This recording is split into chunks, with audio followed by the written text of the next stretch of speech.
Just takes work. Just got to do it. Ain't nobody gonna do it for you unless you pay them. And then you got to stand over there and watch them all the time. If you get a good hand, you teach him right, you can walk off and leave him. Like Melvin, or we called him Melville. Melville was one of the best hands I ever had in my life.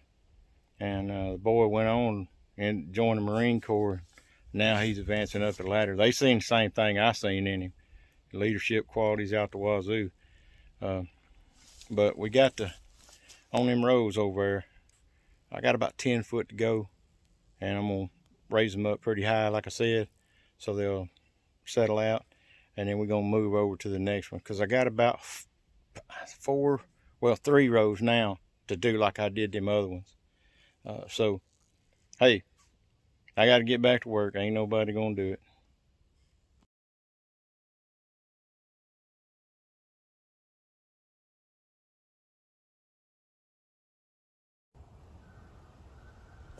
See that? It's in between them rows. Look at the green. I'm talking about the dirt green.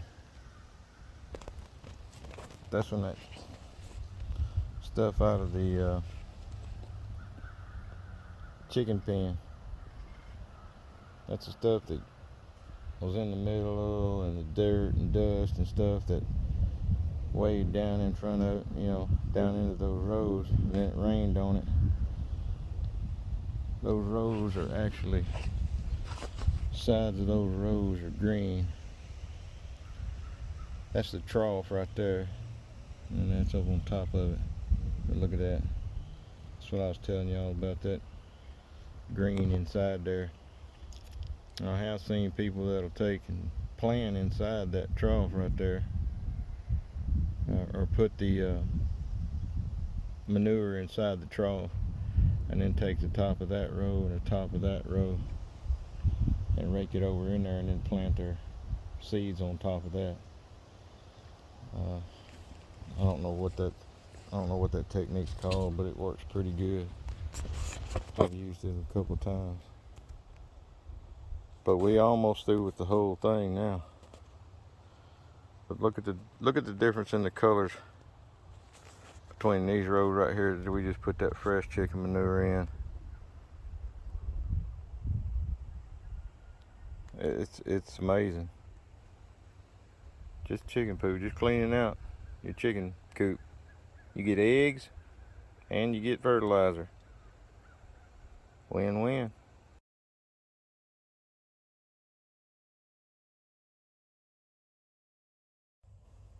All right, we got everything rolled up and most of the grass out. We got the compost laid in the bottom of the holes in the problem area. We still got one more on this row right at the very bottom down there, and we'll get that later. I'd like to get it before this rain come in. It's 13:30 right now, so I ain't gonna get to do it today. But I showed y'all how that right there where we put the chicken manure turned everything green, like I was talking about in that first video. Another little compost limb pile going here. Got the security forces on alert here, guys. Hey, are y'all awake? Somebody's gonna eat us, because y'all is just falling down the job. I want to dock you pay. Only half the kibbles for you. Here's the one right here. That's the back of the road right there. We'll get that stuff in there, but I just got called in, so I'm gonna have to go. I probably won't get back this evening. Don't ever know what to call out, so I'll get back with y'all. I'm gonna show you how to tie them drops right there too, where you can take them on and off without having to retie and all that mess. So, and we still got a lot of the compost left. There's 1, 2, 3, 4. There was 4 piles, so we only used one of the 4 piles, which I really guess it would have been about 1/3 of it. All right. Well, y'all, I'll get back with you. But that's a pretty good 3 days work right there. And if you did it all, you could get up and do it from daylight to dark, just one person. And I'll measure this out and I'll tell you exactly how many plants and everything go in there, and that's something that one person can do and not overwhelm you when the peas come on. All right, day 2. We're gonna finish up that row. We're gonna put topsoil on there where we put in all the compost stuff. If y'all notice it, sometimes my speech, when I talk, it's like the words won't come. That's because of the high fever. Yeah, it sucks, but it is what it is. Sometimes they flow, and sometimes it's just the words right there, but it won't come out. After I was all shut up and stuff in that ambush, I got a MRSA, some kind of infection. Smelled like a dead dog. I ain't joking, y'all. It was horrible. I don't remember a whole lot about it. I just remember feeling really sick, and then the nurse, they had sent me home because I was starting to go downhill after a couple months in the hospital. So they sent me home with a nurse, and they come by. There was 2 of them, one in the morning, one in the evening, split it up. But I just remember one of the nurses coming in the middle of the night. I guess my wife had called them or whatever, and she had curlers and stuff in her hair and these big pink fuzzy house shoes. And Cindy, I love you. This woman, in the middle of the night, slipped on big pink fuzzy house shoes, jumped on a 4-wheeler, rode across several pastures. Thank God she lived close. She ran up in there, and I just remember this woman, Cindy, with curlers in her hair. I remember her saying, "He's sick," and his fever, it was over 104. And then I woke up in the hospital a couple days later, and it was bad. It was almost 5-gallon bucket when I had swelled up so big, like I was gonna pop. And they had these things called retention sutures in me.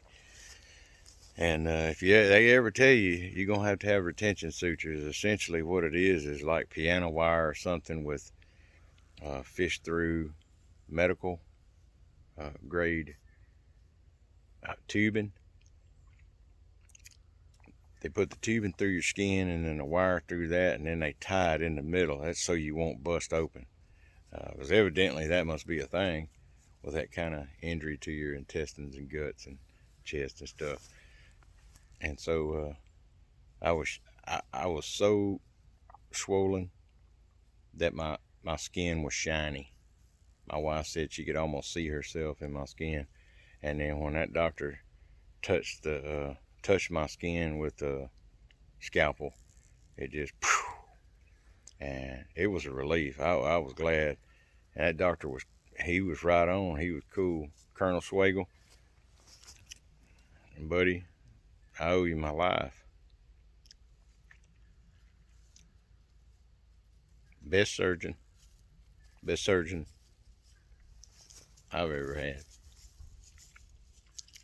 When he touched that skin, it busted open, and he had put a 5-gallon bucket or a trash can down there underneath his table in this little room in his office.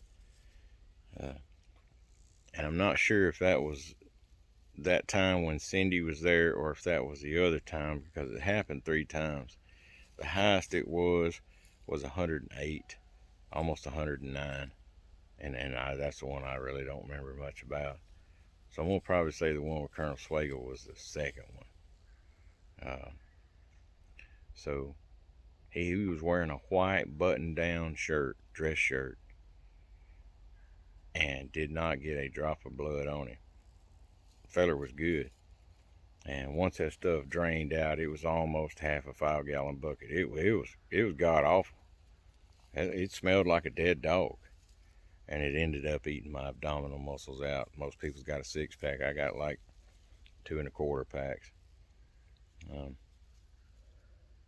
So if you notice it, sometimes when I stammer for words, or it's like I stop and hesitate, the words there, it just won't come out right. And that's what they said it was, because of that high fever. But we gonna fix this up here. Yeah, I'll show y'all a little bit more of that. But if you're having a hard time in life and you're thinking, man, I can't do this, there's people out there that's overcome lots worse. I'm not trying to diminish what you're going through, but there's people out there, and you can do this. It's hard. This arm, those scars right there. You see that? Them scars right there, that arm didn't work. They told me I'd never draw again or paint, hold a pencil. But if you've seen my artwork, you know I overcome that too. So you can do this. You just got to put your mind to it. You got to have a winning attitude. Never take no for an answer. All right, we're going to get back to this.